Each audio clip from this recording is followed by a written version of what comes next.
लाहौर टिक्का की शानदार कामयाबी के बाद अब नई branch Lahore tikka house, a name of taste। सनतजार इंतजामिया ARP सोल्यूशन आर्मी चर्चेज की तरफ से 11 अगस्त मेन आर्टिस्ट डे के मौके पर पुरवकार तकरीब और आगाही रैली का एहतमाम किया गया।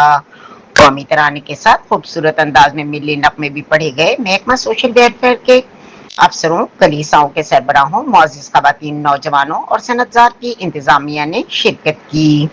कायदीन बैनुल मज़ाहिब अमन कौंसल सफीर अमन शेख एजाज अहमद रजा ने खिताब में कहा कि मुस्लिम, मसीही, सिख, भाई, पारसी, हिंदू, किसी भी दीन, धर्म, मजहब से ताल्लुक रखने वाले हो, हम सब पाकिस्तानी हैं और बराबर के हुकूक हासिल है। मोहब्बत अमन है और अमन का है पैगाम। पाकिस्तान महकमा दिफाई मुआहदे की हिमायत की गई। पाकिस्तान पाइंदाबाद, पाक फौज जिंदाबाद, मुस्लिम मिनॉरिटीज इत्तेहाद जिंदाबाद और सिपह सालार CDF field marshal Syed Asim Munir जिंदाबाद के नारे भी लगाए गए। मसीही मुस्लिम खवातीन मेजर इमरान जॉर्ज पादरी, स्नोइल जान, समाजी शख्सियत एल्डर दिलबर जानी भी खिताब किया और जश्न आज़ादी का केक भी काटा गया।